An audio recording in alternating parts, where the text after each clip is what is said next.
गहरा श्वास, जीवन में दृढ़ता, आध्यात्मिक बल। हरि ओम।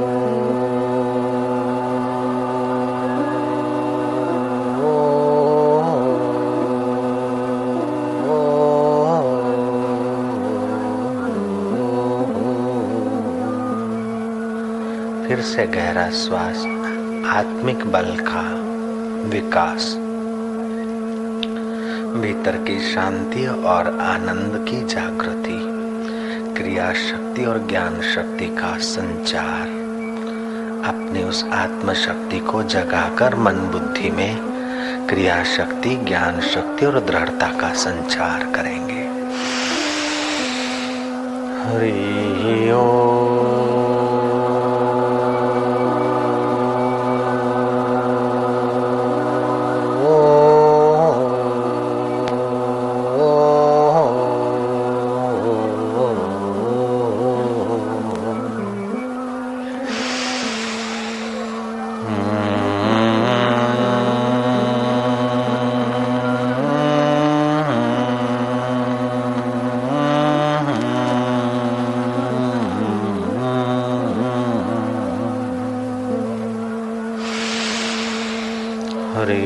हरि ओम।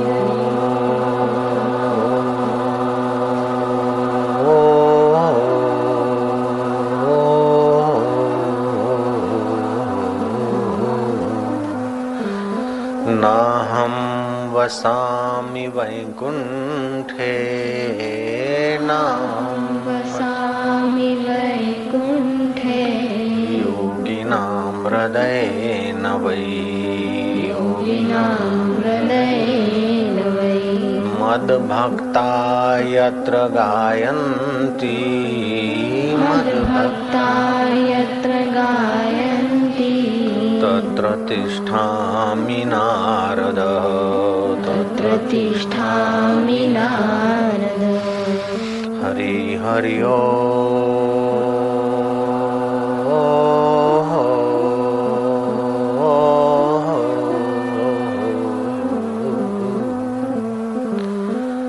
नारद जी, मैं कई बार वैकुंठ में नहीं होता हूँ, योगियों का हृदय लांघ जाता हूँ, लेकिन जहाँ मेरे भक्त संत हरि नाम कीर्तन करते हैं, वहाँ तो उनके हृदय में आनंद रूप से, ज्ञान रूप से, शांति रूप से अवश्य मैं प्रकट होता हूँ। गीता के एकाद श्लोक के पाठ से, भगवान नाम कीर्तन से, साधु पुरुष के दर्शन से, सच्चे संतों के दर्शन से करोड़ों तीर्थ करने का फल होता है।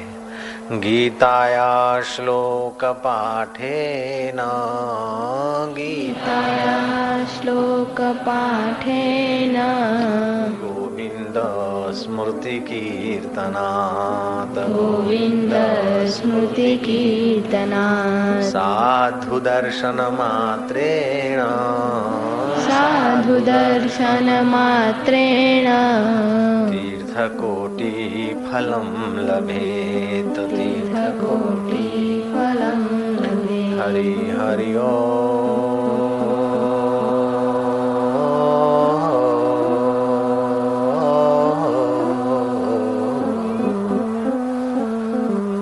आधी मिनट गहरी शांति में गोता मारो। मैं भगवान का हूँ, भगवान मेरे हैं, और दृढ़ संकल्प करो कि हम उसी के प्रसाद को पाकर जीते जी मुक्ति का अनुभव करेंगे। अपने जीवन को तुच्छ विकारों में, तुच्छ अहंकार में नहीं, लेकिन जीवनदाता के साथ मिलाने में लगाएंगे। त्वन्तगतं पापं येषां त्वन्तगतं पापं जनानां पुण्यकर्मणां, जनानां पुण्यकर्मणां, ते द्वन्द्वमोहनिर्मुक्ता, ते द्वन्द्वमोहनिर्मुक्ता, भजन्ते मां दृढव्रताः, भजन्ते मां दृढव्रताः। जिनके पुण्य कर्म, जिन पुण्य कर्मा मनुष्यों के पाप नष्ट हो गए हैं, वे द्वंद्व मोह से रहित हुए मनुष्य दृढ़ व्रती होकर मेरा भजन करते हैं। जो जिसका चिंतन सुमरण करता है वह वही रूप हो जाता है। जो विकारी चिंतन करता है वो विकारी शरीरों में जन्म मरण में भटकता है। जो शत्रु का चिंतन करता है वो अशांत हृदय बनाता है। जो मित्र का चिंतन करता है वो हृदय को जरा खुशी से भरता है। लेकिन जो परमात्मा का चिंतन करता है वो परमात्मा से अपने दिल को दिल भर से भर देता है। तुम्हारा मन कल्प वृक्ष है, तुम दीनहीन तुच्छ संसार का बोझा उठाने के लिए पैदा नहीं हुए हो, लेकिन संसार के स्वामी को दिल में निहार के दिल भर के साथ मिलने के लिए इस धरती पे आए हो, पक्का रखना। जय राम जी की बोलना पड़ेगा। ये शाम त्वंत गतम पापम, जिनके पापों का अंत हो गया है।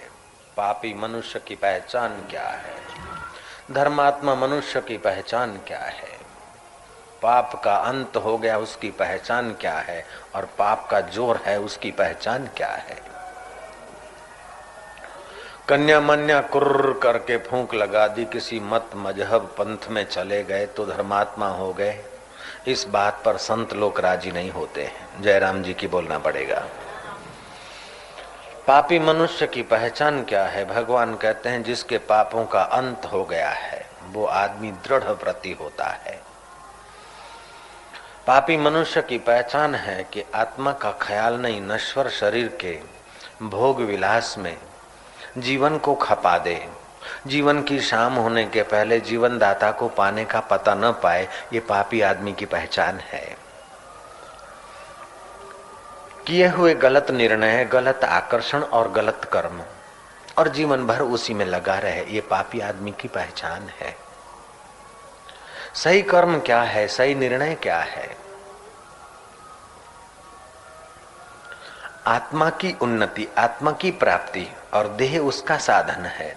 देह कई मिले और कई चले गए, लेकिन फिर भी जो नहीं जाता उस परमात्मा को पाने के लिए की दृष्टि जो आए वो पुण्यात्मा की दृष्टि है।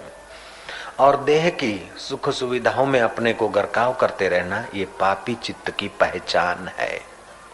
पाश्चात्य सारा आविष्कार, पाश्चात्य जगत की सारे आविष्कार शरीर की सुख और सुविधाओं के पीछे खत्म हो जाते हैं, लेकिन भारत के आविष्कार ऋषियों ने किए हैं आत्मा परमात्मा की मुलाकात के पीछे ही जीवन लगाना है। वह भोग प्रधान भूमि है, ये योग प्रधान भूमि है। उस माटी में जन्मे डिक्टेटर, इस माटी में जन्मे साधु, उस धूल में जन्मे डिक्टेटर। वहां के लोग आए तो छल कपट और पिस्तौल बंदूक या तो बिजनेस का एम लेकर यहाँ का शोषण किया, और यहाँ के महर्षि और संत गए तो वहां की आत्म जागृति करके जीवन में रस भर दिया। ये रस देने वाला भारत है। जय राम जी की। जो अपने आत्मज्ञान में रत रहने वाले लोग जिस देश में रहते हैं उस देश का नाम है भारत। यहाँ जन्म से लेकर मृत्यु तक 16 संस्कार किए जाते हैं। माता के गर्भ में बालक आता है, पुंस संस्कार किए जाते हैं, छठी के संस्कार किए जाते हैं, जन्मजात संस्कार किए जाते हैं, मंगनी और शादी के संस्कार किए जाते हैं। यहाँ तक कि मरना कैसे चाहिए ये सनातन धर्म सिखाता है। भोजन में दिव्यता कैसे लानी चाहिए ये सनातन धर्म सिखाता है। और तुम्हारे हृदय में दिव्य आनंद कैसे जगाना चाहिए ये सनातन धर्म सिखाता है। जय राम जी बोलना पड़ेगा। भगवान कृष्ण युद्ध के मैदान में आत्मज्ञान की बात कह रहे हैं तो मैं सिंहस्थ के मैदान में इतने बड़े विशाल वैकुंठ में अगर तुमको फालतू बात सुनाऊं तो फिर तुम्हारा समय फालतू थोड़े है। मैं भी तुम्हें वही सार बात सुनाऊंगा जो श्री कृष्ण अपने प्यारे अर्जुन को सुना रहे हैं, वही बात मैं तुमको सुनाने जा रहा हूं। जो बात भगवान राम के गुरुदेव वशिष्ठ महाराज राम को सुनाते हैं द्वापर युग में जो बात श्री रामचंद्र जी वशिष्ठ के आश्रम में सुनते हैं, वही बात हम घोर कलयुग में सिंहस्थ के अवसर पर वही बात सुनने को जा रहे हैं। जिसके जीवन में वासना की प्रधानता है, ध्यान से कृपा करके ध्यान से सुनना। 3 प्रकार का ज्ञान होता है। एक होता है ये आंख कान नाक से जो ज्ञान होता है, इसको बोलते इंद्रियगत ज्ञान। दूसरा ज्ञान होता है बुद्धिगत ज्ञान। इंद्रियगत ज्ञान का आदर करने से पाप बढ़ जाते हैं। आंख ने किसी स्त्री को देखी, किसी पुरुष को देखा, किसी चीज को देखा, आकर्षित हो गई। आंख बोलती है फिल्म में ले चलो, नाक बोलता है परफ्यूम सुंघवाओ, जीभ बोलती है कि हलवाई की दुकान पे चलो, नहीं तो चाट खाने चलो, कान बोलते हैं जरा तकड़ धीना धीन सुनो मजा आएगा, और स्पर्श इंद्री बोलती है कि जरा शादी करके मजा ले। ये इंद्रियां जीव को धोखे में डालने वाली है। इसे इंद्रियगत ज्ञान कहते हैं। इंद्रियगत ज्ञान, बुद्धिगत ज्ञान और वास्तविक ज्ञान। जो इंद्रियगत ज्ञान को सच्चा मानते हैं उसको जगत की वासना खूब होती है और उनका जीवन निर्णय बहुत तुच्छ होता है। खाना कमाना मौज करना सुविधा, जरा सा गर्मी लगे तो एयर कंडीशन चालू हो जाए, जरा सा महाराज ठंड लगे तो हीटर चालू हो जाए, जरा सा भी तकलीफ आए तो उस तकलीफ को भगाकर बस सुविधा सुविधा सुविधा। ऐसे जो शरीर की सुविधा के पीछे ही अपने ज्ञान को, अपनी समझ को, अपने जीवन को खपाते हैं, ऐसे पुरुष आत्मा परमात्मा का स्वाद नहीं ले पाते। जो इंद्रियगत ज्ञान का अधिक आदर करेंगे उनका मन विकारों से संपन्न होगा, और जो बुद्धिगत ज्ञान का आदर करेंगे उनका मन परिणाम को विचार करके परमात्मा के ज्ञान से संपन्न होगा। जय राम जी की बोलना पड़ेगा। खूब सूक्ष्म बात है। तो एक होता है इंद्रियगत ज्ञान। पशु इंद्रियगत ज्ञान में ही जीता है, इसलिए पशु को मुक्ति का अवसर नहीं मिलता है। बकरे ने घास देख लिया, किसका है कैसा है नहीं देख लिया, बस खा लिया। लेकिन मनुष्य सोचता कि दिखा है किसका है, मेरा अधिकार है कि नहीं, मनुष्य सोचता है। बाजार, हम घर से चले, कथा में जा रहे हैं या कहीं जा रहे हैं, बाजार में चाट देखी, मन हो गया, मुंह में पानी आ गया, चाट लेकर खाया। लेकिन बुद्धि का आदर करोगे तो घर से चाय पी के दूध पी के निकले, अभी चाट खाएंगे तो कोढ़ की बीमारी होगी, ऐसा समझकर अपने मन को रोक देता आदमी। ये बुद्धिगत ज्ञान का आदर है। बुद्धिगत ज्ञान का आदर करने से परिणाम का, बुद्धि परिणाम का पता देती है और इंद्रियां विषय विकार में घसीट के ले जाती है। बुद्धिगत ज्ञान और इंद्रियगत ज्ञान के बीच में रहता है मन। मन अगर इंद्रियों के पक्ष में रहेगा तो आदमी का पापमय चेष्टा रहेगी। मन अगर बुद्धि के पक्ष में रहता है तो आदमी दृढ़ निश्चयी होगा, ऊंचा उठेगा, महान आत्मा बनने जाएगा। मन कभी इंद्रियों के पक्ष में चला जाता है। एक होता है महापापी आदमी, जो इंद्रियों के पक्ष में ही जिसका मन जीता है। दूसरा होता है महात्मा, जिसका पक्ष मति के पक्ष में जिसका मन जीता है। तीसरा होता है साधारण भक्त, साधारण समाज, कभी तो इंद्रियों के झपेट में तो कभी बुद्धि के तरफ। जब बुद्धि के तरफ सोचता है तो देखता है कि मेरे में ये गलती है, अभी तो मेरे में बीड़ी की आदत है, ठीक नहीं है, लेकिन क्या करे, जरा अच्छा तो नहीं है। और जो दिन रात पीता है उसको बोलो अच्छा नहीं, बोले बाबा तुमको क्या पता, तुम जरा सिगरेट फूंक के तो देखो। एक जगह मैं प्रवचन कर रहा था, दारू से क्या क्या नुकसान होते हैं उस पर मैंने थोड़ा समाज को जागृत करने के लिए सत्संग के बीच जरा संयम की बात की। तो वो इलाका अड्डा शराबियों का था। शराबी लोग भी नाम सुनकर खूब भीड़ करते, खूब सुनते, प्यार करते मेरे को लाखों लोग। तो शाम का सत्संग था और महाराज खूब लोग थे। तो मैंने जब शराब पर बोला तो एक शराबी ने बोला, बाबा जी आपको क्या पता, एक प्याली पी के देखो फिर बोलो महाराज क्या मजा आता है, तुमने कभी पिया नहीं तो उसकी बात क्या करते हो बाबा। जयराम जी की बोलना पड़ेगा। अब जो इंद्रियगत ज्ञान में उलझा है वो समझता कि बाबा को बेचारे को क्या पता, जरा प्याली पी के देखो, मजा लेके तो देखो। हकीकत में इंद्रियगत ज्ञान से उलझे हुए व्यक्ति की मति का निर्णय के अनुसार जीवन नहीं होता है, लेकिन बुद्धिगत ज्ञान से भी पर जो आत्मज्ञान में जगे हैं उन महापुरुषों के शास्त्र और उपदेश के अनुसार जीवन का निर्णय हो तो आदमी दृढ़ व्रती होता है और निष्पाप होकर नारायण का साक्षात्कार कर सकता है। तो बुद्धिगत ज्ञान का आदर करने से आदमी विषय विकारों पर विजय पाने की कोशिश करता है।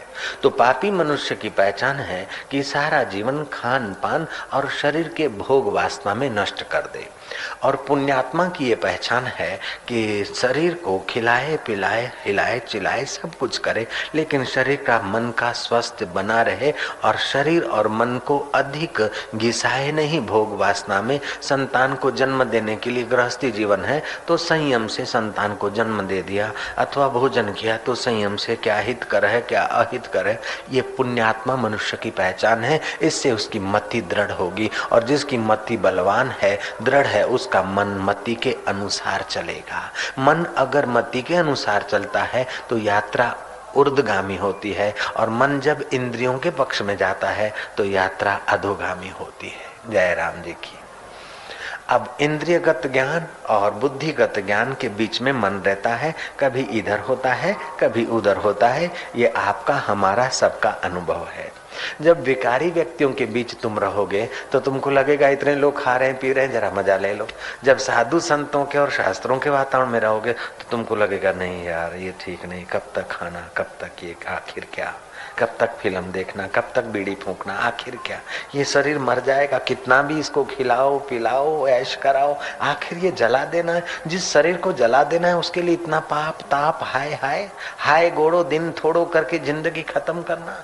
पड़ा रहेगा माल खजाना, छोड़ त्रियासुत जाना है, कर सत्संग अभी से प्यारे, नहीं तो फिर पछताना है। खिला पिला के देह बढ़ाई वो भी अग्नि में जलाना है। जिसको अग्नि में जलाना है उसके लिए इतनी चिंता, इतना भय, इतनी बेईमानी और इतनी दौड़ धूप।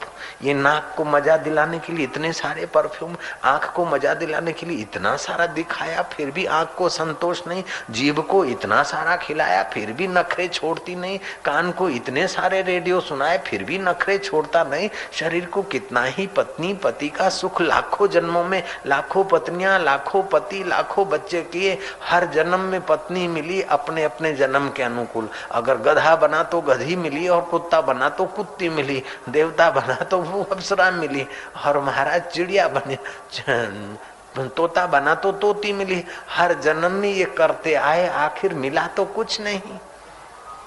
सुत दारा और संपत्ति पापी को भी होए, संत समागम हरि कथा, तुलसी दुर्लभ दोय, सियावर रामचंद्र की जय। बच्चा तो कुत्ते भी पैदा कर लेते और काम विकार का सुख तो कुत्ते भी ले लेते। हमने यही किया तो आखिर कब तक? लिखी लिखी लिखी लिखी जग लिखो, पढ़ी पढ़ी पढ़ी क्या कीन, तुलसी हृदय रघुबीर न देखा तो बिरथा जन्म दिन। राजा भोज की दरबार में जौहरियों की हरिफाई हुई, और उसमें सबसे ज्यादा जानकारी प्राप्त करने वाला जौहरी 80 साल का बूढ़ा सिद्ध हुआ कि सबसे ज्यादा उत्तम ज्ञान रखता है जौहरात का। राजा भोज ने आदेश दिया मंत्री को कि इसको तू जो भी उचित समझे वो इनाम दे दे। मंत्री वेदांती था। मंत्री ने कहा मैं उचित तो यही समझता हूं कि इस बूढ़े 80 साल के जौहरी के टाल पर 7 जूते मार दिए जाएं। राजा भोज की दरबार में और ऐसा अनुचित घोषणा, भोज जरा नाराज हुए, लेकिन मंत्री वेदांती था। मंत्री ने कहा राजन आप कहो तो मैं इसको 2-5 गांव दे दूं, आप जो कहो वो मैं दे सकता हूं, आप ही की चीज है, लेकिन आपने कहा कि जो उचित समझो वही दो। उचित तो मैं यही समझता हूं। राजा ने कहा कारण बताओ। बोले राजन एक तो मनुष्य जन्म मिलना दुर्लभ है, फिर दूसरा भारत में, फिर मति बुद्धि विकसित, और ये मति विकसित भारत में मनुष्य जन्म, ये सारे का सारा मति इस बेवकूफ ने पत्थर परखने में लगा दी। अब ये पत्थर परखने की विद्या मरने के बाद क्या इसकी सदगति करेगी? जो मति मति दाता को पाने के लिए मिली थी, उसी मति को इसने पत्थर परखने में लगा दी। इसने अपना जन्म खो दिया और आने वाले 84 लाख जन्मों की दुर्गति की यात्रा कर रहा है। तो इसकी खोपड़ी पर 7 जूते नहीं मारे तो क्या करें, 7 फूल रखें क्या महाराज? तालियां जरूर बजाओ, लेकिन अपने जीवन में भी इस बात को याद रखना है। स्वामी राम तीर्थ स्वामी नहीं बने थे तब की बात है। तीर्थ राम थे, रोज ध्यान करते थे। ध्यान करने से मेमोरी, याद शक्ति, क्षमा शक्ति, औदार्य शक्ति, सहन शक्ति आदि विकसित होती हैं। नास्ति ध्यानम समम तीर्थम, ध्यान के समान कोई तीर्थ नहीं। लेकिन ध्यान किसी मतांतर में फंसाने वाला काजल पहन के किसी का वो हो जाने को ध्यान नहीं बोलते। सुषुप्त जीवन शक्ति जागृत करने की व्यवस्था को ध्यान बोलते। जयराम जी की बोलना पड़ेगा। कन्या मन्या कुर्र, तुम हमारे चेले हम तुम्हारे गुर्र, दक्षिणा धर तू चाहे तर चाहे मर। ऐसे लोग ध्यान न कर सकते हैं न करा सकते हैं। ध्यान तो कोई आत्मवेता ब्रह्मवेता महापुरुषों के चरणों में करने का अवसर मिले तभी पता चलता कि ध्यान का मजा क्या है। जयराम जी बोलना पड़ेगा। महाराज राम तीर्थ ध्यान करते थे और जब कॉलेज में गणित के या और कोई प्रश्न के पेपर आते, किसी 10 में से 7 लिखो, राम तीर्थ 10 के 10 कर देते, जवाब लिख देते। किसी 7 में से 5, 7 के 7, किसी 5 में से 3, 5 के 5, नीचे ताजा कलम लिखते कि 7 के 7 सही हैं, 10 के 10 सही हैं, 5 के 5 सही है, कोई भी उसमें से चेक कर लेना। और सब के सब सही मिलते। मैनेजमेंट ने, प्रोफेसर ने, प्रिंसिपल ने राम तीर्थ की, तीर्थ राम की असाधारण मेमोरी प्रज्ञा का चिंतन किया और बुलाया कि तुम्हारी याद शक्ति बहुत जोरदार है, तुम ऐसा करो फॉरेन चले जाओ और वहां पढ़कर आओ, LD की या IAS ऑफिसर की या कोई डिग्री ले आओ, तो तुम्हें यहाँ ब्रिटिश शासन में बढ़िया नौकरी मिलेगी, बढ़िया बंगला मिलेगा, नौकर मिलेंगे।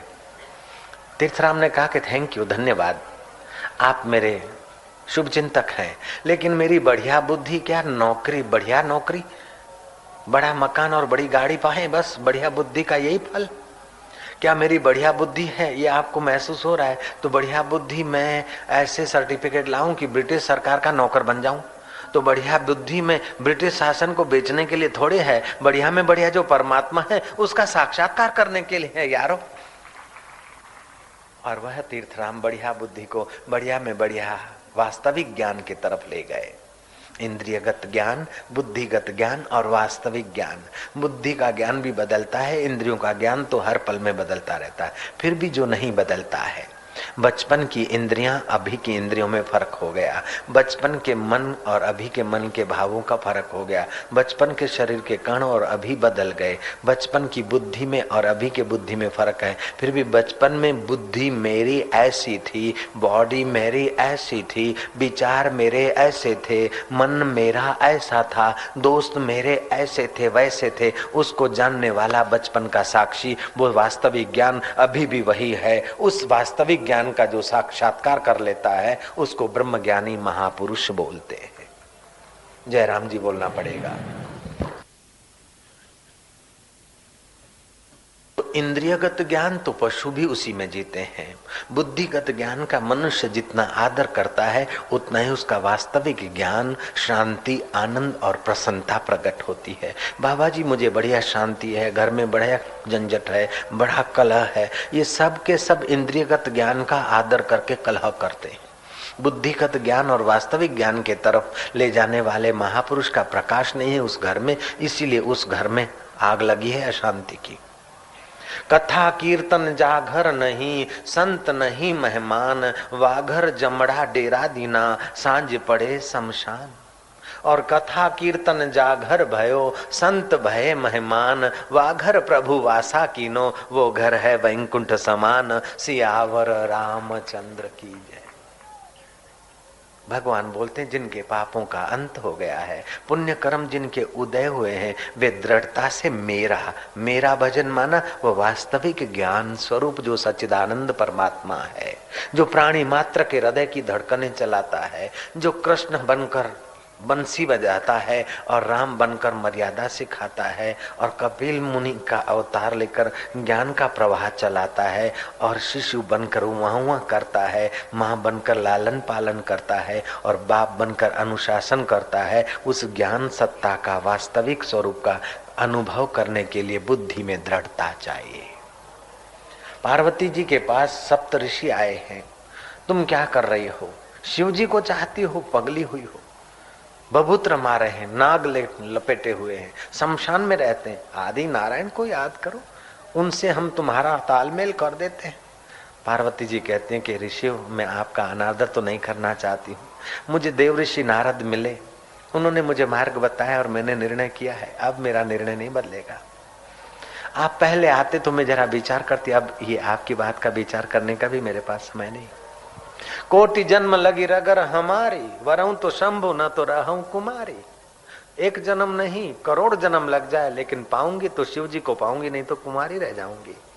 जिसके पापों का अंत हो गया है वो ऐसा दृढ़ हो जाता है।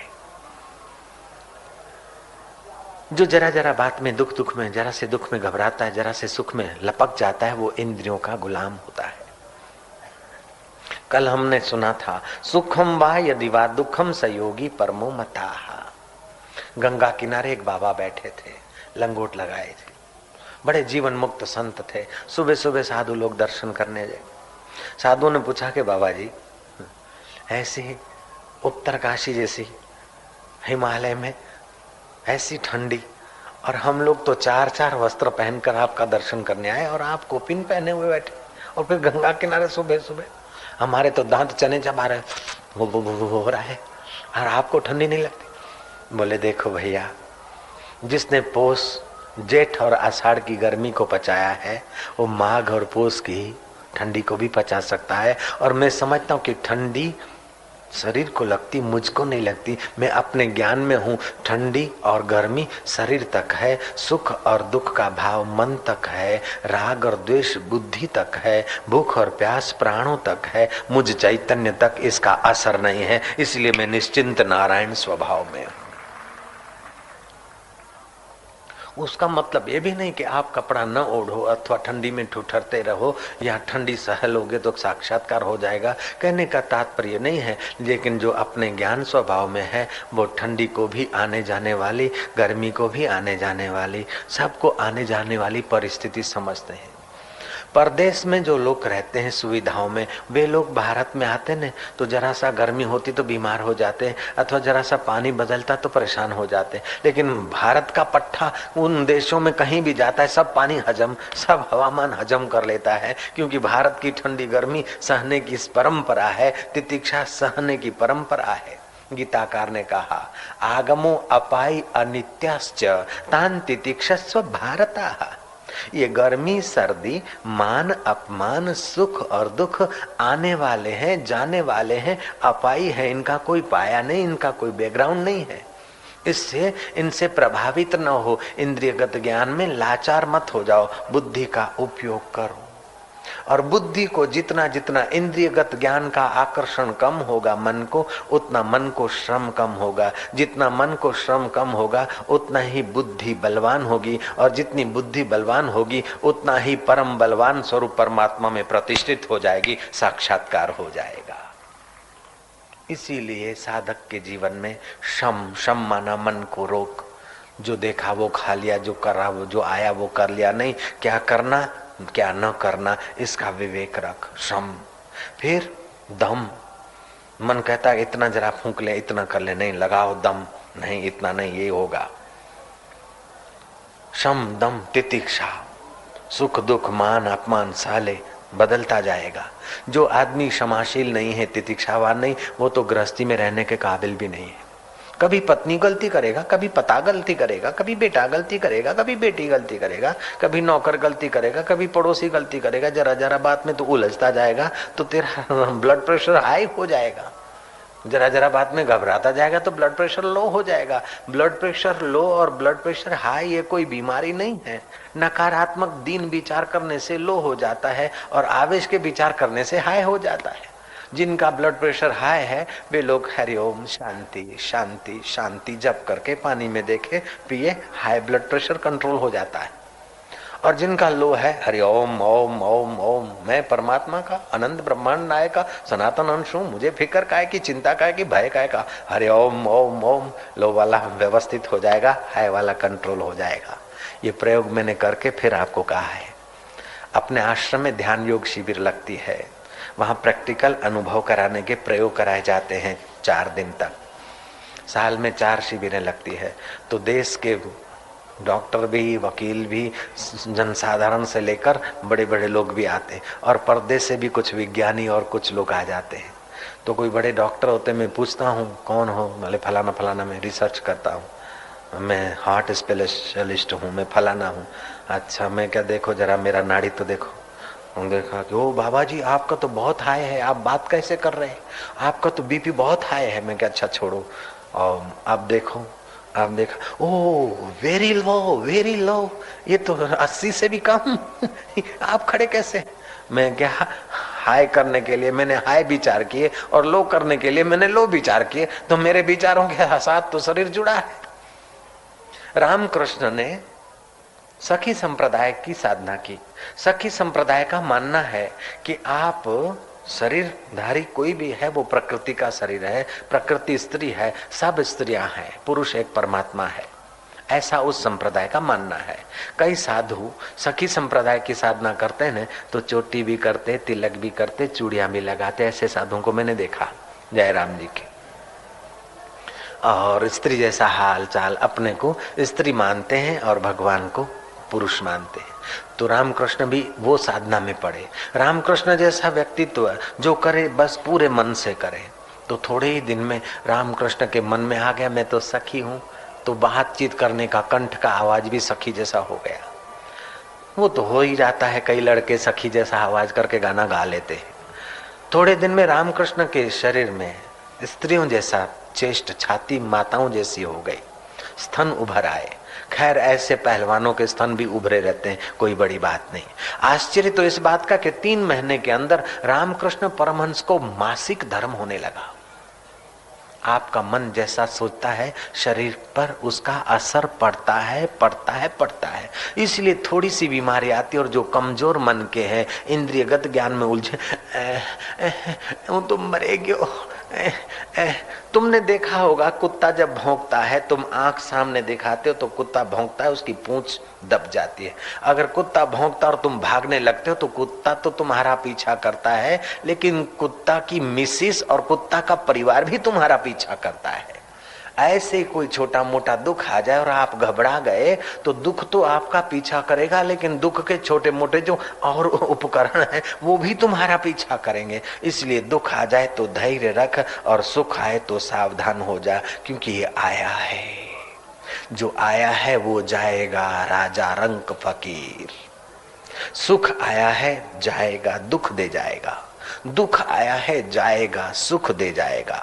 जो दे जाएगा सुख उसको देखकर घबरा रहे, और जो दे जाएगा दुख उसको देखकर चिपक रहे हैं। ये इंद्रियगत ज्ञान की बेवकूफी है। भगवान बोलते हैं कि ये शाम त्वंत गतम पापम जन्नानाम पुण्य कर्मणाम ते द्वंद मोह निर्मुक्ता भजन्ते माम दृढ़ व्रता। ये मोह है। मोह सब व्याधियों का मूल कारण होता है। मोह सकल व्याधिन कर मूला ताते उपजे पुनि भव शूला। इस मोह का पोषण न कीजिए, ज्ञान का आदर कीजिए। मोह को बढ़ाइए नहीं, मोह को घटाइए। भय को बढ़ाइए नहीं, भय को घटाइए। चिंता को बढ़ाइए नहीं, चिंता को घटाइए। अपने को इंद्रियगत ज्ञान में उलझे हुए व्यक्तियों के साथ कंपेयर मत कीजिए। ये कर रहे हैं, वो कर रहे हैं, तो अपने भी कर लो। नहीं, प्रहलाद होता तो क्या करता, युधिष्ठिर होते तो क्या करते, ध्रुव होते तो क्या करते, मीराबाई होती तो क्या करती, शबरी होती तो कैसा जीती, सुलभा होती तो कैसा आत्मज्ञान के लिए दृढ़ रहती। अपने को उन्नत पुरुषों के साथ जोड़िए तो आपकी मति दृढ़ होने लगेगी। दूसरा भी एक उपाय है। रात्रि को सोते समय भोजन करने के 2 घंटे के बाद सोना चाहिए। सोते समय लंबा श्वास लिया, ओ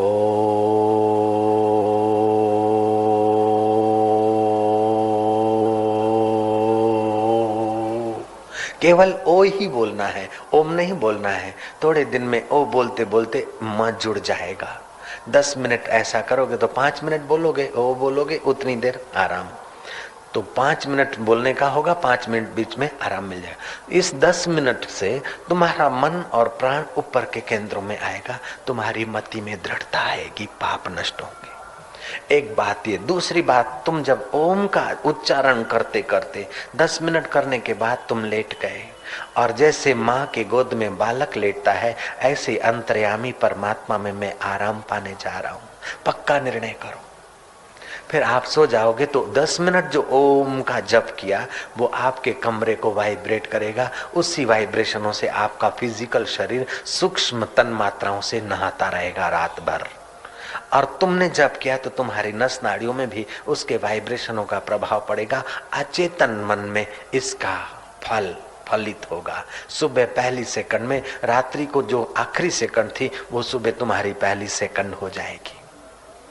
अध्यात्म नित्या विनिवृत्त कामा द्वंद्वैर मुक्ता सुख दुख संगैर गच्छन्ति अमूढ़ा पदमम अव्यय तत्। आपका मन आध्यात्मिकता में नित्य रमण करने लगे। ऐसे सुबह आप नींद में से उठे, शरीर को बराबर खींचे। देखा होगा बिल्ली को, कुत्ते को टाइम से भोजन नहीं मिलता, रहने के लिए सोफा या बंगला या एयर कंडीशन नहीं है, फिर भी वे मनुष्य से और दूसरे जानवरों से कम बीमार पड़ते हैं, एक्टिव ज्यादा होते हैं, सतर्क ज्यादा होते हैं। वे जब नींद से उठते हैं तो अपने शरीर को खींचते हैं, रबड़ की नाई खींचते हैं। आप जब सो जाते हैं तो आपकी इंद्रियां मन में लीन होती है, मन बुद्धि में लीन होता है, बुद्धि जीव में लीन होती है और जीव शिव में लीन होता है, आत्मा में लीन होता है। जब आप शरीर को खींचते हैं तो जीवन शक्ति ज्यादा लाते हैं। सुबह 2 मिनट नींद में से उठे तब शरीर को खूब खींचे, ऐसा खींचे कि रग रग की झड़ती ले ले। आपके शरीर में जहाँ घिसाव है, जहाँ कमियां हैं, जहाँ जीवन शक्ति के कुछ कम अंश हैं, वहाँ उस शक्ति को सेट करने के लिए 2 मिनट आप शिथिलीकरण कीजिए। शरीर को खींच खांच के फिर ढीला छोड़ दीजिए। जहाँ जरूरत होगी वहाँ सेट होगा और आप हृदय में शांति, आनंद, मैं निरोग हूँ, मेरा पड़ोसी निरोग, मेरा दुश्मन भी निरोग। आप निरोगता बांटिए, आपके पास निरोगता रह जाएगी। ये गुलाबी फूल गुलाबी क्यों है?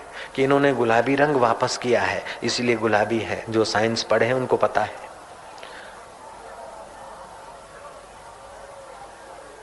हरे पत्ते हरे क्यों हैं? कि सूर्य को हरा रंग वापस किया, इसलिए हरे रह गए। आप जो फेंकते हैं, जो देते हैं, वही आपके पास रह जाता है।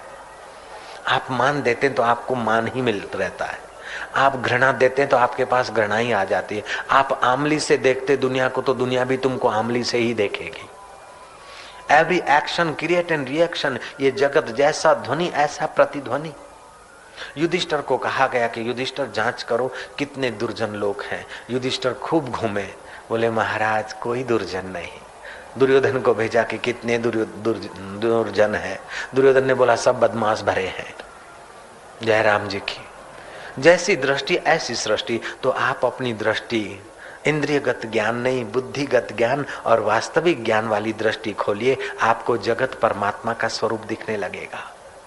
आपको अपना आत्मा परमात्मा के रूप में मिल जाएगा। यहाँ मरने के बाद की बात नहीं। मुआ पछीनो वायदो नकामो को जाने छे काल। आज अत्यारे अब घड़ी साधु जोई लो नगदी रोकड़ माल। नगद धर्म की जरूरत है अभी इस देश को, इस समाज को, पूरे विश्व को। मैं सुनाया करता हूँ वो बात। एक खहोदरा सेठ था, नौकर को बोल के गया कि तू रसोई आज कुछ नहीं बनाना, केवल खीर बना ले। तिजोरी में से केसर, कस्तूरी, वर्क, ये वो मसाला दे गया। चांदी की तपेली निकाल के दी, सोने का चम्मच, बोले खूब रगड़ रगड़ के एक तस्मई बना दे, खीर बना दे। सेठ की मिसिस तो स्वर्गवास हो गई, लेकिन सेठ और रसोया रहता था। खहोदरा सेठ था, खाना ही उसका जीवन था। सेठ कहीं बाहर गया शाम को घूमने के लिए, दोस्त कोई मिल गए और किसी पार्टी में ले गए। सेठ तो वहां बस गला डूब ठांस के ले आए, खाए। माल तो किसी का था, पेट तो अपना था, दिल्ली दरवाजा तो नहीं है। ठास ठास के खाया। अब गया अपने घर पर, देखा कि एक ग्रास भी खाने की संभावना नहीं, और ये कीमती खीर नौकर खा जाएगा, ये अच्छा नहीं। सेठ ने अपना तुक्का आजमाया। नौकर को बोलता है, देख भैया, तू भी सो जा, मैं भी सो जाऊं। रात्रि को हम दोनों में से जिसको बढ़िया स्वप्न आएगा, सुबह खीर वही खाएगा। खीर बचाने की एक तरकीब लड़ाया है। नौकर सो गए, सेठ सो गए। सुबह हुआ, सेठ ने बोला लाओ खीर। नौकर बोलता है, स्वप्न तो बताइए सेठ। बोले तू बता। बोले आप पहले मालिक हैं, आप ही बताइए।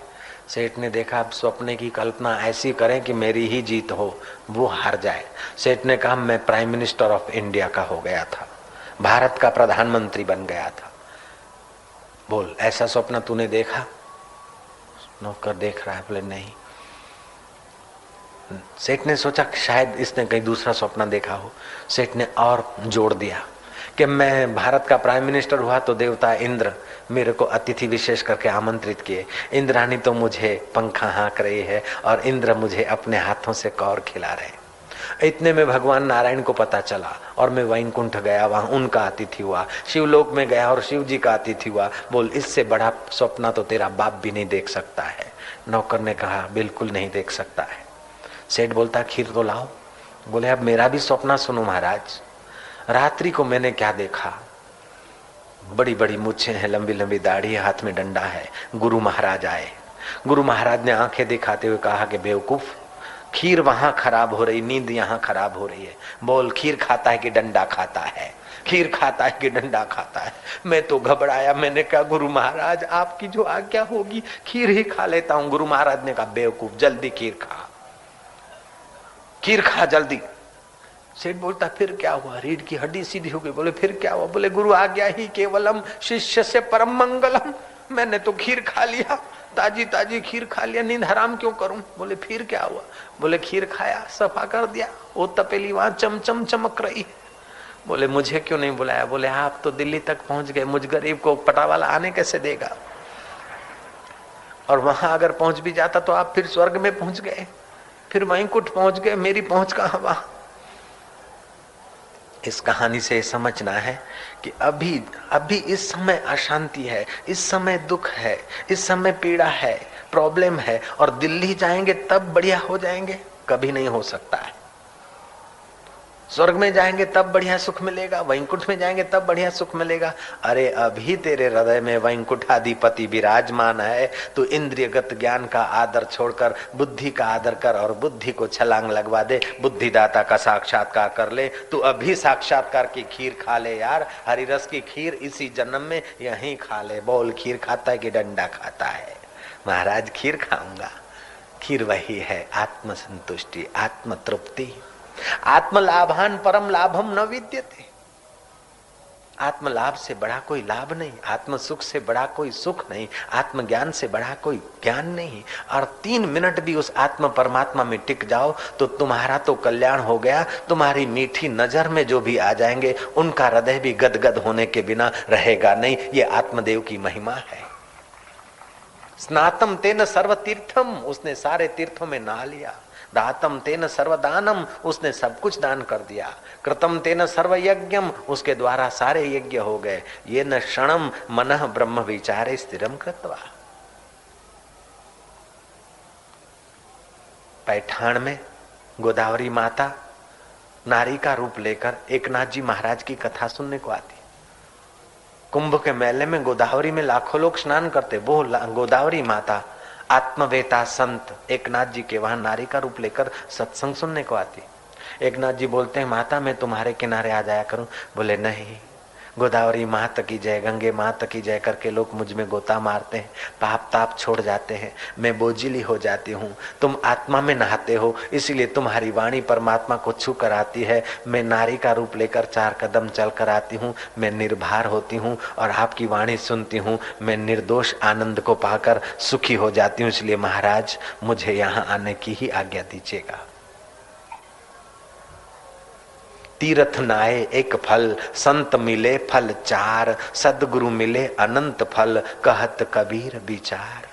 यह तन विष की बेलरी, गुरु अमृत की खान, सिर दीजे सतगुरु मिले तो भी सस्ता जान। सतपुरुख पिछानिया, सतगुरु ताका नाम। सतपुरुष इंद्रियगत ज्ञान, बुद्धिगत ज्ञान के परे जो सत्य है, बुद्धि के निर्णय बदलते, इंद्रियों के आकर्षण बदलते, फिर भी जो नहीं बदलता है, आद सत्य, जुगात सत्य, है भी सत्य, हो से भी सत्य, उस सत्य में बुद्धि प्रतिष्ठित हो जाए, तुम्हारा तो कल्याण होगा। लेकिन तुम्हारी निगाह जहां तक पड़ेगी उन लोगों को भी बहुत बहुत कुछ मिलेगा। तुम्हारी निगाहों से आध्यात्मिक वेव्स बरसेंगे, लोगों को पावन करेंगे। तुम्हारी वाणी से भक्ति के तरंग उभर उभर के लोगों के हृदय को भक्तिमय बना देंगे। इसीलिए कहते हैं कि संत दर्शन, कबीरा दर्शन संत के, साहिब आवे याद, लेखे में वो ही घड़ी बाकी के दिन बाद। शरीर की हालत क्या है जरा तो सोचो। कितना भी बढ़िया भोजन हो, सोने की थाली में हो, आप सोने के चम्मच से एक कौर मुंह में डालते, दूसरा कौर उठा रहे हैं, कोई साधु आ जाए तो आप ये हिम्मत नहीं कर सकते कि बाबा जी जिमो, क्योंकि एक बार चम्मच मुंह में से छूकर फिर बाहर आ गया। और एक बार जैसा भी कितना भी कीमती चीज पेट में गई फिर बाहर निकलती, उसकी क्या बुरी दशा होती। करोड़ों रुपए की मिठाई को दिवाली के एक दिन पहले अगरबत्ती से पूजा जा रहा था, दिवाली के एक दिन बाद उन मिठाइयों को जहां पहुंचाया जाता है वहां से अगर कोई पसार हो तो नाक पर रुमाल दबानी पड़ती है। मिठाइयों ने क्या कसूर किया, केवल शरीर से ही तो पसार हुई, और क्या किया।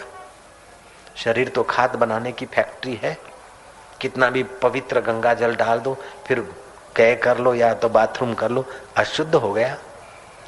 शुद्ध भोजन खा रहे हो, एक बार चम्मच मुंह को छूकर थाली में आ गई, बस पूरा हो गया। यह तन विष की बेलरी, ये तो खातर बनाने की बेल है। फिर भी इसकी अगर महिमा है तो वो महिमा है कि बुद्धिगत ज्ञान का आदर करके बुद्धिदाता का जिन पुरुषों ने साक्षात्कार किया है, ऐसे पुरुष मिल जाए तो ये शरीर पूजा जाता है। यह तन विष की बेलरी, गुरु अमृत की खान, सिर दीजे सतगुरु मिले तो भी सस्ता जान। सतगुरु मेरा सूरमा, करे शब्द की चोट, मारे गोला प्रेम का, हरे भरम की कोट। तुलसी तुलसी क्या करो, तुलसी बन की घास, कृपा भई रघुनाथ की तो हो गए तुलसीदास, सियावर रामचंद्र की। भगवान कहते हैं ये शाम त्वंत गतम पापम, जिसके पापों का अंत हो गया है, जनानाम पुण्य कर्मणाम, जिनके पुण्य कर्म जोर करते हैं, ते द्वंद मोह, द्वंद ये करूं कि ये करूं, संसार की चीजों को पकड़ूं कि भगवान के रास्ते जाऊं, ये द्वंद है। ये गुरु बड़ा कि ये गुरु बड़ा, ये मंत्र बड़ा कि ये मंत्र बड़ा, ये अच्छा कि वो अच्छा, ये द्वंद है। मोह है, शरीर को मैं मानना ये मोह है। संसार की वस्तुओं के बिना हम जी नहीं सकते, ये मोह है। लोग समझते हैं कि संसार की चीजों के बिना हम जी नहीं सकते, बिल्कुल बेवकूफी की बात है। संसार की चीजों को छोड़े बिना आप जी नहीं सकते। रात को सब कुछ छोड़ते हो तभी बढ़िया नींद आती है, दूसरे दिन जीने के काबिल होते हो। जयराम जी की मन से, इंद्रियों से, बुद्धि से सब भूल जाते हो। सेठ सेठ पना छोड़ता है, साहब साहब पना छोड़ता है, गरीब गरीब पना छोड़ता है, सब छोड़कर उस ज्ञान स्वरूप में जब विश्रांति पाते हो तो दूसरे दिन जीने के काबिल होते हो। ये मोह है कि इस बीड़ी के बिना नहीं जी सकता हूँ, फलाने के बिना जी नहीं सकता हूँ, फलाने के बिना नहीं जी सकता हूँ। वास्तव में तेरा शरीर मर जाए फिर भी तू जीता है, तभी तो श्राद्ध कर्म की व्यवस्था है। एकनाथ जी महाराज के घर श्राद्ध हो रहा था, श्राद्ध का भोजन बना रही थी उनकी धर्म पत्नी गिरजाबाई। भिख मंगे लोग पसार हुए। आज तो एकनाथ जी के घर से खुशबू आ रही है, खीर की, पूरियों की और व्यंजन बन रहे हैं। दूसरे भिख मंगे ने कहा अपने भाग्य में तो वही सूखा टुकड़ा या एक पूरी होगी। एकनाथ जी महाराज सुन गए, गिरजा को बुलाया, ब्राह्मण आएंगे तब आएंगे, इन्हीं में ब्राह्मण बुद्धि करके इनको खिला दे, फिर दूसरा बना लेगी तो कैसा रहेगा। साध्वी पत्नी ने कहा जो आज्ञा। उन भिख मंगों, लाचारों को, अनाथों और अपंगों को भोजन करा दिया। फिर नहा धो के गिरजाबाई फिर से भोजन बनाने गई। पैठान के ब्राह्मणों को पता चला कि हमारे लिए जो भोजन था वो कंगलों को, लाचारों को, भिख मंगों को, अपराधियों को खिला दिया, हमको जैसे तैसे हैं। उन्होंने इमरजेंसी मीटिंग बुलाई, एकनाथ जी महाराज का बहिष्कार किया। उनके घर श्राद्ध करने नहीं जाएंगे, खाने नहीं जाएंगे, भले उसके पितर नरक में पड़े और उसका कुल बर्बाद हो। जो अपना कुल सुंदर चलाना चाहता है वो श्राद्ध कर्म करे, पितरों का पूजन करे। जो अपना शरीर घर में सुख संपदा चाहता है वो देवी देवताओं का पूजन यजन करे। लेकिन जो सब कुछ चाहता है, तो जो सब कुछ पाए हुए सत्पुरुष हैं उनका सत्संग सुनकर जीवन को सब कुछ के लिए तैयार कर दे, उसको सब कुछ मिल जाता है। भक्ति चाहता है तो भक्तों का संग कर, योग चाहता है तो योगी का संग कर, और मुफ्त का माल चाहता है तो फिर छली और कपटियों का संग कर। लेकिन टिकेगा तो उतना ही जितना प्रारब्ध में होगा। अगर तू सब कुछ चाहता है तो सब कुछ जिससे उत्पन्न होता है, सब कुछ जिसमें स्थित है और सब कुछ जिसमें लीन होता है, उस सब कुछ तत्व को पाए हुए सत्पुरुषों का संग कर और उनका मार्गदर्शन लेकर जी, तो तुझे भोग और मोक्ष, यह लोक और परलोक सब तेरे लिए हाजिर हो जाएगा। जयराम जी बोलना पड़ेगा। एकनाथ जी महाराज जनार्दन स्वामी के पास रहे थे और उन्होंने सब कुछ पाया था, आत्म साक्षात्कार किया था। उन्हीं के सतशिष्य थे एकनाथ जी महाराज। उन्होंने प्राण शक्ति और मन शक्ति का नियंत्रण किया था। दृढ़ व्रती पुरुष थे। देखा कि ब्राह्मण लोग जीवने को नहीं आएंगे, अब क्या करें। उन्होंने अपना संकल्प शक्ति से ब्राह्मणों के बाप को, दादों को, मामों को, चाचों को पितृलोक से बुलाया। बोले महाराज ऐसा हो सकता है कि हाँ, श्री रामचंद्र जी ने श्राद्ध कर्म किया था अपने पिता के लिए। एकनाथ जी ने अपने पिता और दादों के लिए श्राद्ध कर्म किया था। ये कोई साधारण लोग नहीं थे। आज का आदमी बोलता है कि महाराज भोजन यहाँ करे, ब्राह्मण ने तो यहाँ खा लिया और हमारा पितृलोक में उधर कैसे पहुंच जाएगा। तो भैया देख, यहाँ जरा सा डायल करता है तो अमेरिका बात हो जाती है। ये इंस्ट्रूमेंट का चमत्कार है, ऐसे मंत्र विद्या का चमत्कार है। यहाँ तू रुपए जमा करता है, लंदन में पाउंड हो जाता है, अमेरिका में डॉलर बना देती है ये सरकार। तो वो सरकार उसके अनुकूल, पितृलोक के अनुकूल अमृत दे दे तो क्या आश्चर्य है भैया। कोलंबस ने अमेरिका को खोजा, पाठ्य पुस्तक में बस रट लगा दी। कोलंबस ने आविष्कार किया, अमेरिका खोजा, अमेरिका खोजा। लेकिन भारत के महापुरुषों ने क्या नहीं खोजा है। कोलंबस का जन्म नहीं हुआ था उससे 5200 वर्ष पहले। कोलंबस जन्मा उससे 5000 वर्ष पहले।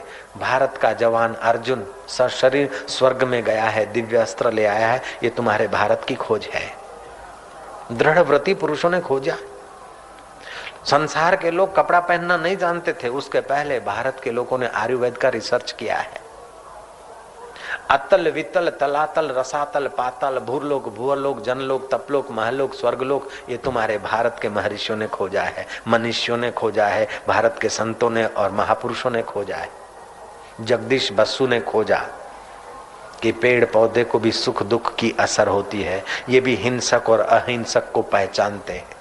कठियारा को देखकर पेड़ कांपता है, पौधा दुखी होता है, और सींचने वाले को देखकर पेड़ सुखी होता है। सींचने वाला 10 किलोमीटर दूर है, रोज सींच रहा है, 4 दिन चला गया, अब वहां से आने का संकल्प करता है तो पेड़ों में खुशी छा जाती है।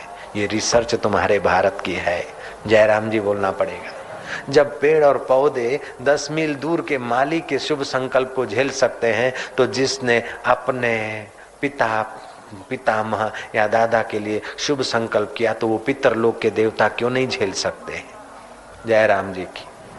खैर, आज का विषय है कि द्वंद्व और मोह से रहित पापी मनुष्य की पहचान है कि अपने शरीर की सुविधा और सुख में ही अपनी मति गति लगाए, न लोक को माने, न परलोक को माने, न परहित में माने। बस पैसों मारो परमेश्वर, बैरी मारी गुरु, छोकरा छैया सालिग्राम, पूजा को नहीं करो। ये पापी मनुष्य के चित्त की पहचान है। अगर मंदिर में गलती से गया न, तो भगवान के सामने हाथ जोड़ेगा, त्वमेव माता च पिता त्वमेव, पहला चरण बोल देगा। दूसरे चरण में जूते के तरफ देखेगा, त्वमेव बंधो च सखा त्वमेव, पीछे देखेगा। तीसरे चरण त्वमेव विद्या द्रविणम त्वमेव, ठाकुर जी के तरफ। चौथे चरण में परिवार को देखेगा, क्या करना, त्वमेव सर्वम मम देव देवा। एक श्लोक बोलने में भी वो एकाकार नहीं हो पाएगा। सुबह उठो, 2 मिनट एकाकार हो जाओ, नहा धोकर जिस भगवान को, जिस देव को मानते हो, उसकी मूर्ति, गुरु की, भगवान की, उसके सामने देखो, एक टक नजर रखो, 5 मिनट आंख की पुतली ना हिले, बड़ी शांति मिलेगी। फिर बाकी का जो तुम्हारा नियम है, जप है, बढ़ाओ, लेकिन 5 मिनट एक टक देखो। साधुओं के लिए एक फर्स्ट क्लास आइडिया है जयराम जी की, सब लोग उसका फायदा ले सकते हैं। कितना भी शरीर में आलस, थकान आदि आ जाए, मन इधर उधर भागता हो, एक प्रयोग करो, होठ बंद, दांत खुले थोड़े से, जीभ बीच में लटकती रख दो, श्वास जो आ रहा है जा रहा है उसको गिनना चालू कर दो। 50-60 की गिनती करोगे, शरीर की थकान डाउन होने लगेगी, मन की चंचलता नियंत्रित होने लगेगी, बुद्धि में दृढ़ता का प्रकाश धीरे धीरे आने लगेगा। जयराम जी तो बोलना पड़ेगा यार, बोल दो नारायण नारायण नारायण। स्त्रियों के लिए चंद्रमा की उपासना बहुत ज्यादा फल देने वाली। जब मौका मिले अपना आसन बिछाकर फिर बैठना चाहिए। भजन करने से एक प्रकार का विद्युत शक्ति क्रिएट होता है। बिना आसन के भजन करते हो तो जमीन का अर्थिंग मिलता है, वो विद्युत शक्ति नाश हो जाता है। रोग प्रतिकारक शक्ति, दृढ़ता, अनुमान आदि जिससे संबंधित है, ऐसी भजन करने से शक्ति क्रिएट होती है, एक प्रकार की बिजली बनती है। लेकिन जो नंगे पैर चलते हैं, साधु संत पहले खड़ाऊ पहनते थे, खड़ाऊ पहनने से अर्थिंग नहीं मिलेगा धरती का, अथवा रबड़ की चप्पल से भी अर्थिंग नहीं मिलेगा। और फिर कुशासन पे बैठते थे। अभी कुशासन संभव नहीं तो प्लास्टिक के आसन है, बोरे हैं, अथवा तो कंबल है, अथवा तो शाल है। ऐसे आसन पर बैठना चाहिए भजन करने के लिए। शाल लंबी चौड़ी हो, फिर टुकड़ा सा सूती कपड़े का हो। सूती कपड़ा धरती को न छुए, नहीं तो अर्थिंग न मिले, कुल मिला के अर्थिंग न मिले शरीर को। ऐसे आसन बिछाकर भजन में बैठना चाहिए। बुद्धि में दृढ़ता, शरीर में स्वास्थ्य का संचार होगा। लंबा श्वास लिया, फेफड़ों में 3000 छिद्र हैं, 400-500 छिद्र काम करते हैं, बाकी सब ऐसे ही पड़े हैं। और छिद्रों के, फेफड़ों के उपले हिस्से में वो बंद छिद्र होते हैं, उसमें जीवाणु, बैक्टीरिया क्रिएट होते हैं। वही बैक्टीरिया आगे चलकर दम और टीबी का दुख देते हैं। जो प्राणायाम करता है उसको दम और टीबी जल्दी नहीं होगा। आप लंबे श्वास लीजिए, पेट अंदर रखिए। जो बहुत मोटे हैं वे चलते फिरते पेट अंदर रखे, शरीर नियंत्रित होगा। और जो बहुत पतले दुबले हैं वो क्या करे बाबा जी? जयराम जी की पतले दुबले हैं, यौवन सुरक्षा पुस्तक पढ़े, शरीर मजबूत कैसे हो, सब बात है। और जिनको भगवान में प्रीति करना हो, ईश्वर की ओर बार बार पढ़े, भगवान में प्रीति होकर रहेगी। ईश्वर की ओर छोटी सी पुस्तक है, बार बार पढ़ो, मन ईश्वर की ओर हो जाएगा। दृढ़ता लानी है जीवन में।